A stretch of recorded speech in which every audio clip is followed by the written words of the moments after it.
ಚಾಮುಂಡಿ ಬೆಟ್ಟ ಅಂತ ಹೆಡ್ಡಿಂಗು, ಆದರೆ ಕೆಳಗಡೆ Rajendra Vilas Palace and the land with other buildings connected with it, gardens and grounds surrounding the area, from which the barbed wire and angle iron fencing is there, but ಇವಾಗ ಮುರಿದು ಬಿಟ್ಟಿದ್ದಾರೆ ಅದನ್ನ. ಯಾಕೆ ಅಂದ್ರೆ welcome board ಹಾಕೋತಿದ್ರಲ್ಲ ಆವಾಗ ಅದೆಲ್ಲ ಮುರಿದಿದ್ದಾರೆ, but it mentions that. And old palace buildings with grounds, house occupied by a Peshkar, house occupied by the Motikana staff during Car Festival, the Chamundeshwari temple with the connected buildings, kitchen, car shed, and ಇದರ detail ಎಲ್ಲ ಕೊಟ್ಕೊಂಡು ಹೋಗಿದ್ದಾರೆ. ಆಮೇಲೆ Mahabaleshwara Narayana Swamy temple and Jwalamukhi temple at Uttanahalli, Mahabaleshwara Swamy temple with the buildings, ಇದು ಬೆಟ್ಟದಕ್ಕೆ ಮಾತ್ರ. And Devikere shed buildings, tank and its premises, garden portion below Devikere in charge of Palace Garden Department. Hangi detail kottಕೊಂಡು ಹೋಗ್ತಾರೆ. In front of nursery on the Chamundi Hills. Big bull andre adu baswa. Big bull at the 700 step at Chamundi Hills with its premises. 3 pump houses.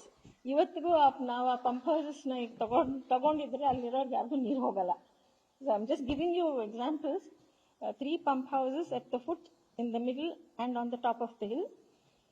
Lalitadri cottage at the Chamundi Hill road with the gardens and grounds surrounding it on the way to Chamundi Hill. Then the comes Maharaja Sanskrit College. Madam,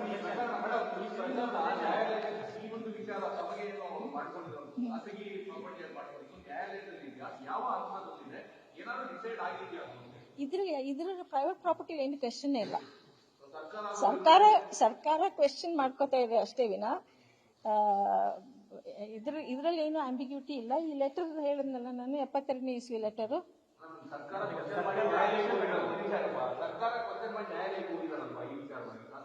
ಇಲ್ಲ ಇದಕ್ಕೆ ಸರ್ಕಾರ question ಮಾಡಿಲ್ಲ. ಈಗ ಪ್ರಾಧಿಕಾರ ಮಾಡಿರೋದು, ಇದೇ ಮೊದಲು. ಸರ್ಕಾರಕ್ಕೆ ಆಕ್ಷೇಪಣೆ ಏನು ಅಂದ್ರೆ ದೇವಸ್ಥಾನಗಳೆಲ್ಲ ಅವ್ರು ತಗೋಬೇಕು ಅಂತ. ಇಲ್ಲಿ ಮೈಸೂರು ಪ್ಯಾಲೇಸ್ ಇದ್ರ ಬ್ಯಾಕ್ ಗ್ರೌಂಡ್ ಗೊತ್ತಿರಬೇಕು. ಇದು ನಮ್ದು ಕೇಸ್ ನಮ್ಮಂಗೆ ಆಯ್ತು, ಸುಪ್ರೀಂ ಕೋರ್ಟ್ ತಂಗು ನಮ್ಮಂಗೆ ಆಯ್ತು. ಅವ್ರು ಸುಪ್ರೀಂ ಕೋರ್ಟ್ ಅಲ್ಲಿ ಏನ್ ಹೇಳಿದ್ರು ಅಂದ್ರೆ ಅವ್ರು 30 ದಿನದಲ್ಲಿ ಇದನ್ನೆಲ್ಲ ಬಿಟ್ಕೊಡ್ಬೇಕು ಅಂತ ಆಯ್ತು. 30 ದಿನದಲ್ಲಿ ಅವ್ರು ಬಿಟ್ಕೊಡೋ ಬದಲು ಇಲ್ಲೂ ಒಂದು ಆಕ್ಟ್ ತಂದ್ರು, ಮೈಸೂರು ಪ್ಯಾಲೇಸ್ ಅಕ್ವಿಸಿಷನ್ ಅಂತ ಒಂದು ಆಕ್ಟ್ ತಂದ್ರು. ಆ ಆಕ್ಟ್ ಜೊತೆಗೆ ಆ ದೇವಸ್ಥಾನನೂ ತಗೋಬೇಕು ಅಂತ ಅದನ್ನು ಮಾಡಿದ್ದಾರೆ. ಎರಡು ಬಂದಿದೆ. ಈ ದೇವಸ್ಥಾನಗಳು ಬೇರೆ, ಚಾಮುಂಡೇಶ್ವರಿ ಬೆಟ್ಟದ ಚಾಮುಂಡೇಶ್ವರಿ ದೇವಸ್ಥಾನ, ಮಹಾಬಲಾದ್ರಿ ಅವು ಬೇರೆ. ಇದಲ್ಲದೆ ಬೇರೆ ಇನ್ನಷ್ಟು ದೇವಸ್ಥಾನಗಳಿದೆ, ಅವೆಲ್ಲ ಬೇರೆ ಬೇರೆ. ಆದ್ರೆ ಈಗ ಸದ್ಯದಲ್ಲಿ ಅವರು ಇದನ್ನು ತಗೋಬೇಕು ಅಂತ ಕೇಳಿದೆ. ಇದು ಮೊದಲೇ ಮುಜರಾಯಲ್ಲಿ ಇದೆ. ಈಗ ನಮ್ದು ಆ ಕೇಸ್ ಕೂಡ ರಿಟ್ ಅಪೀಲ್ 2001 ನಮ್ಮ ಹಸ್ಬೆಂಡ್ ಇದ್ದಾಗ ಹಾಕಿರೋ ಕೇಸು ಇನ್ನೂ ಪೆಂಡಿಂಗ್ ಇದೆ. 2001 ನಲ್ಲಿ ರಿಟ್ ಅಪೀಲ್, ಅದು ಅಪೀಲ್ ಇನ್ನ ಪೆಂಡಿಂಗ್ ಇದೆ. ಅದಿನ್ನೂ ಡಿಸೈಡ್ ಆಗಿಲ್ಲ, ಹೈಕೋರ್ಟ್. ಅದಿರುವಾಗ್ಲೇನೆ ವೈಲ್ ದಟ್ ಇಸ್ ಪೆಂಡಿಂಗ್, ನಾನು ನೋಟ್ ಕೊಡ್ತೀನಿ ನಿಮ್ಗೆ, ನೋಟ್ ಓದಿದ್ರೆ ಕ್ಲಿಯರ್ ಆಗಿ ಗೊತ್ತಾಗುತ್ತೆ. While that case is pending, ಇವರು ಪ್ರಾಧಿಕಾರ ತಂದಿದ್ದಾರೆ. ದಟ್ ಇಸ್ ಆಲ್ಸೋ ನಮ್ಮ ಅನಿಸಿಕೆಯಲ್ಲಿ ಅದು ಸರಿ ಇಲ್ಲ ಅಂತ. ಆ ಕೇಸ್ ಡಿಸೈಡ್ ಆಗ್ಬೇಕಾಗಿತ್ತು. ಆಲ್ಸೋ ಪ್ರಾಧಿಕಾರ ಇಟ್ಸೆಲ್ಫ್ ಗವರ್ಮೆಂಟ್ ಕ್ಯಾನ್ ರೆಗ್ಯುಲೇಟ್. ಕಾನ್ಸ್ಟಿಟ್ಯೂಷನಲ್ಲಿ ಗವರ್ಮೆಂಟ್ಗಳು ಏನಾದ್ರು ದೇವಸ್ಥಾನದಲ್ಲಿ ಏನಾದ್ರು ಸರಿಯಾಗಿ ನಡೀದೆ ಹೋದ್ರೆ, ಏನಾದ್ರು ಆದ್ರೆ ಅದನ್ನ ರೆಗ್ಯುಲೇಟ್ ಮಾಡ್ಬೋದು, ಬಟ್ ಓನ್ ಮಾಡಕ್ಕಾಗಲ್ಲ. Being A secular government, state cannot own religious institutions.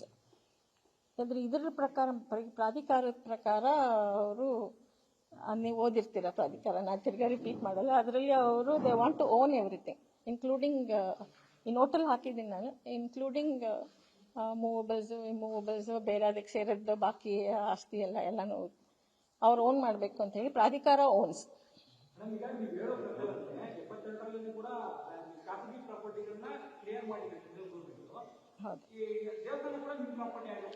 ಹೌದು, ಅಧಿಕಾರದಲ್ಲಿರುವಂತವ್ರಿಗೆ ಈ ಕಾಗದ ಅವರು ಸೆಂಟ್ರಲ್ ಗವರ್ಮೆಂಟ್ ಇಂದ ಬರೆದಿರೋದು.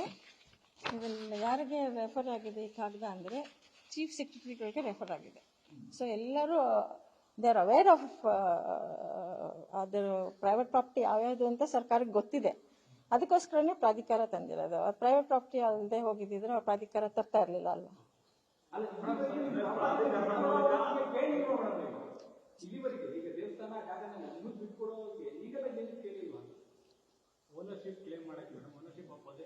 ಓನರ್ಶಿಪ್ ಅಲ್ಲ,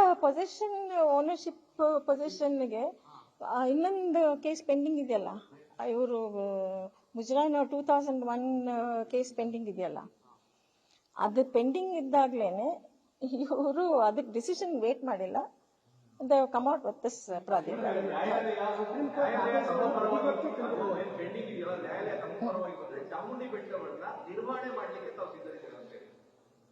ಅದ್ ಬರ್ಲಿ ಆಮೇಲೆ. ಈಗ ಯಾಕೆ ನಾನು ಅದನ್ನ ಆರ್ಡರ್ ಏನ್ ಬರುತ್ತೆ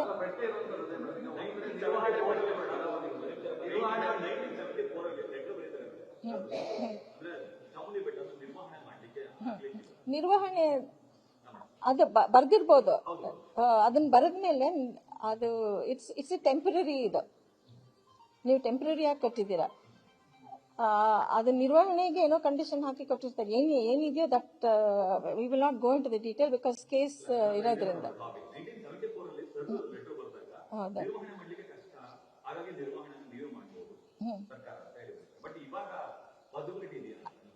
ನಿರ್ವಹಣೆ ಮಾಡಕ ಅದು ಪಾಸಿಬಿಲಿಟಿ ಅವಾಗ ಯಾತಕ್ಕೆ ನಿರ್ವಹಣೆ ಆಗಕ್ಕೆ ಪಾಸಿಬಿಲಿಟಿ ಇಲ್ಲ ಅನ್ನೋದು ಬೇರೆ ಕಾರಣಗಳಿದೆ. ಆ ಕಾರಣಗಳು ಇವತ್ತಿಲ್ಲ. ಅವತ್ತು ಉದ್ದೇಶ ಇದ್ದದ್ದು ಬೇರೆ. ಆ ಉದ್ದೇಶ ಅವತ್ತು ಅವ್ರಿಗೆ ಏನು ಉದ್ದೇಶ ಇತ್ತೋ ಅದನ್ನ ಮಾಡಕ್ಕೆ ಕಾರಣ ಬೇರೆ ಇತ್ತು. ಅದರಿಂದ ಅದು ಅವತ್ತಾಗ್ಲಿಲ್ಲ. ಇದು ಎಲ್ಲಾನು ಬೇರೆ ಎಲ್ಲ ಸೇರಿತ್ತು ಅದ್ರೊಳಗಡೆ. ಇದರಲ್ಲಿ ಸಮ್ ಇಂಟರ್ನಲ್ ಪ್ರಾಬ್ಲಮ್ ಇದ್ದಿದ್ರಿಂದ ಅದನ್ನ ಮಾಡಕ್ಕಾಗ್ಲಿಲ್ಲ. ಉಪಯೋಗಿಸ್ಕೋಬಹುದು, ಅದು ತಗೋಬಹುದು. ನೀವು ನಮ್ ಮ್ಯಾನೇಜ್ ಮಾಡಕ್ಕಾಗಲ್ಲ, ನೀವು ಮ್ಯಾನೇಜ್ ಮಾಡಿ ಅಂತ ಕೊಡ್ತೀರಿ. ಯಾವತ್ತೋ ಒಂದಿನ I become capable to manage. ಅವರು ಮ್ಯಾನೇಜ್ ಮಾಡಿ ಅಂತ ಕೊಡ್ಬೋದೇ ವಿನ ನೀವು ಓನ್ ಮಾಡಿ ಅಂತ ಕೊಡಲ್ಲ. ದೇವಸ್ಥಾನ ಅವ್ರು ಓನ್ ಮಾಡಕ್ಕಾಗಲ್ಲ. ಅವರು ಲೆಟರ್ ಕೊಟ್ಟಿರ್ಬೋದು ನಿರ್ವಹಣೆ ಮಾಡಿ ಅಂತ. ನಿರ್ವಹಣೆ ಈಗ ನಾನು ಅದರ ಬಗ್ಗೆ ಕಾಮೆಂಟ್ ಮಾಡೋ ಅವಶ್ಯಕತೆನೇ ಇಲ್ಲ. ನಿಮ್ಗಳಿಗೆ ದೇವಸ್ಥಾನ ಹೇಗೆ ನಿರ್ವಹಣೆ ಆಗ್ತಿದೆ ಅಂತ ನಮ್ಗಿಂತ ಚೆನ್ನಾಗಿ ನಿಮಗೆ ಗೊತ್ತಿರುತ್ತೆ. ಏನಾಗತ್ತೆ ಅಲ್ಲಿ ಎಲ್ಲ ಅಂತ ನಮ್ಗಿಂತ ಚೆನ್ನಾಗಿ ನಿಮಗೆ ಗೊತ್ತಿರುತ್ತೆ. ನಾವು ಯಾವಾಗಲೂ ಒಂದೊಂದ್ಸತಿ ಹೋಗ್ತೀವಿ, ನಾವು ಹೋದಾಗ ಎಲ್ಲಾನು ಸರಿಯಾಗಿ ಕಾಣುತ್ತೆ. ಬಟ್ ಬಾಕಿ ಅಂತ ಏನಾಗುತ್ತೆ ಅಂತ ಬೇರೆ ಟೈಮಲ್ಲಿ ನಿಮ್ಗೆ ನಮ್ಗಿಂತ ಚೆನ್ನಾಗಿ ಗೊತ್ತಿರುತ್ತೆ. ಅದರಿಂದ ಅದರ ಬಗ್ಗೆ ವಿಚಾರ ಬೇಡ ಅನ್ಸುತ್ತೆ. ಅನುಕ್ಷಣದ ಸುದ್ದಿಗಳಿಗಾಗಿ ವಿಸ್ತಾರ ನ್ಯೂಸ್ ಯೂಟ್ಯೂಬ್ ಚಾನೆಲ್ ಸಬ್ಸ್ಕ್ರೈಬ್ ಮಾಡಿ. ಹೊಸ ಸುದ್ದಿಗಳ ನೋಟಿಫಿಕೇಶನ್ಗಾಗಿ ಬೆಲ್ ಐಕಾನ್ ಕ್ಲಿಕ್ ಮಾಡಿ. ಲೇಟೆಸ್ಟ್ ಅಪ್ಡೇಟ್ಸ್ಗಾಗಿ www.vistaranews.com ವೆಬ್ಸೈಟ್ಗೆ ವಿಸಿಟ್ ಮಾಡಿ. ಅಂಗೈಯಲ್ಲೇ ಜಗತ್ತಿನ ಸುದ್ದಿ ತಿಳಿಯಲು ವಿಸ್ತಾರ ನ್ಯೂಸ್ ಕನ್ನಡ ಆಪ್ ಡೌನ್ಲೋಡ್ ಮಾಡಿ.